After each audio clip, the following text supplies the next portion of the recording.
transformer le plomb en or. Cette expression est très symbolique et j'aime beaucoup l'utiliser, surtout quand on travaille dans le féminin, dans retrouver sa puissance féminine et son pouvoir personnel. Notre vie est une succession d'événements imprévus, d'expériences confortables ou non.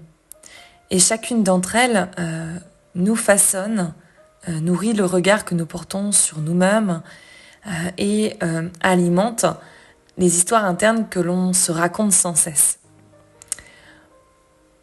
On a tendance à définir nos limites et nos capacités à travers des histoires qu'on se raconte, des récits qu'on se répète, souvent influencés par nos blessures passées, par des expériences qu'on a vécues, qu'on a souvent mal vécues d'ailleurs, parce que très souvent le cerveau retient plus des souvenirs négatifs que positifs. Mais ce qui est essentiel à comprendre, c'est que notre regard sur nous-mêmes, va créer notre réalité.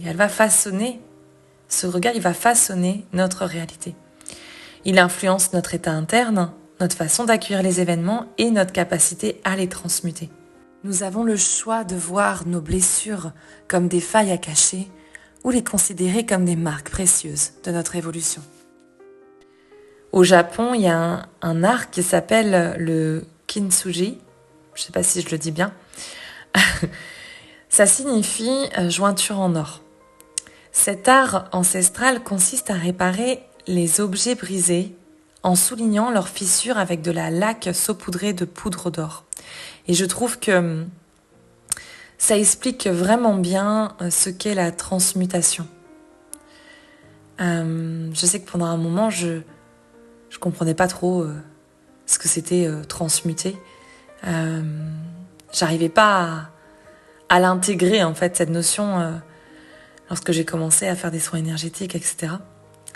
Et plus j'ai avancé dans ce travail sur le féminin, plus j'ai compris. J'ai compris ce que c'était transmuter et surtout j'ai compris le lien avec la femme.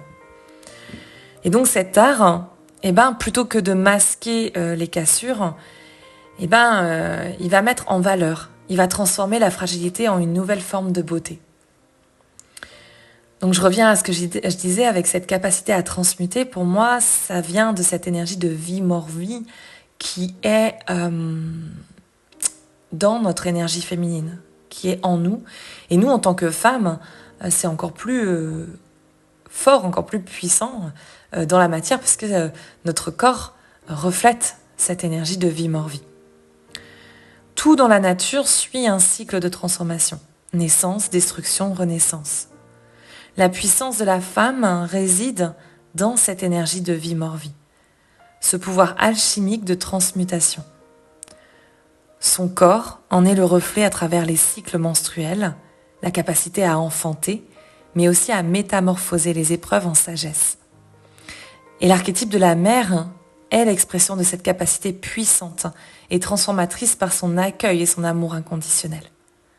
Prendre conscience en tant que femme de cette capacité à transmuter nous pousse à reconnaître notre puissance et notre valeur. Alors on y reviendra à travers d'autres archétypes parce qu'il n'y a pas qu'à travers l'archétype de la mère que l'on connecte à cette capacité de transmuter, parce que ça fait vraiment partie de ce féminin. Donc on y reviendra à d'autres moments. La douleur, la perte, l'échec, tout ce qui semble nous briser n'est en réalité qu'une invitation à renaître sous une nouvelle forme. Comme une poterie fondue qui devient plus belle après sa réparation dorée. Chaque expérience douloureuse contient en elle un potentiel de guérison et de sublimation. Et là, je fais référence aussi à cette capacité d'auto-guérison que l'on active d'ailleurs lors des séances de breathwork. Alors, il y a vraiment cette notion aussi de changer de regard. On a toujours le choix de voir nos expériences comme des échecs qui confirment une histoire intérieure qui est dévalorisante, qui nous tire vers le bas, ou on peut les percevoir aussi comme des opportunités d'évolution, comme des passages nécessaires pour mieux se connaître et se libérer de schémas limitants. en changeant de regard, en voyant ces expériences comme des étapes de transformation plutôt que des étapes, des barrières ou des limites, on ouvre à un champ des possibles où l'amour et l'épanouissement deviennent accessibles. Se libérer, c'est transmuter. Et transmuter, c'est se libérer. C'est ne plus nourrir son présent avec les souffrances d'hier, mais avec ce que l'on choisit de vivre aujourd'hui. On peut prendre le temps aussi de revisiter nos blessures, non pas pour nous y attacher, mais pour en extraire leurs cadeaux cachés. Que nous ont-elles appris sur nous-mêmes, sur notre force, notre résilience, notre capacité à renaître ? Et puis tout comme cet art japonais qui ne cache pas la fêlure, on va illuminer.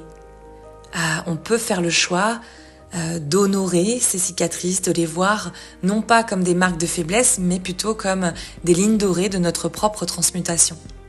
Nos réussites, un peu comme des médailles quelque part qui s'affichent sur notre corps. Corps physique ou corps émotionnel ou peu importe.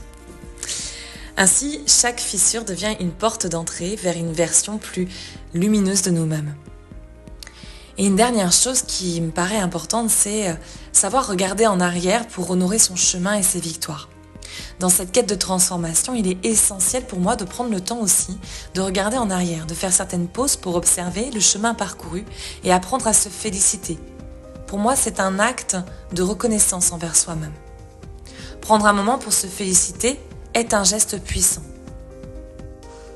Cela nous permet de reconnaître notre résilience. Nous avons surmonté bien plus d'épreuves que nous le pensons. Cela nous permet aussi d'ancrer la confiance en soi. Chaque victoire, même infime, est une preuve que nous sommes capables d'évoluer. Et puis ça nous permet de célébrer notre singularité. Nos expériences nous ont sculptés, nous rendent uniques et plus riches intérieurement. Regarder en arrière ne signifie pas s'attacher au passé, mais plutôt l'intégrer avec gratitude comme une œuvre en perpétuelle construction. Alors, prends le temps de reprendre chaque expérience douloureuse de ta vie et demande-toi quel était le cadeau caché derrière cette expérience. Et d'ailleurs, dans les PDF, tu vas pouvoir trouver l'exercice de la frise chronologique qui va pouvoir te permettre de prendre un peu plus de hauteur sur ta vie, sur toutes les étapes de ta vie, et puis changer peut-être ton regard sur toutes ces étapes, sur tout ce process, sur tout ce chemin que tu as fait.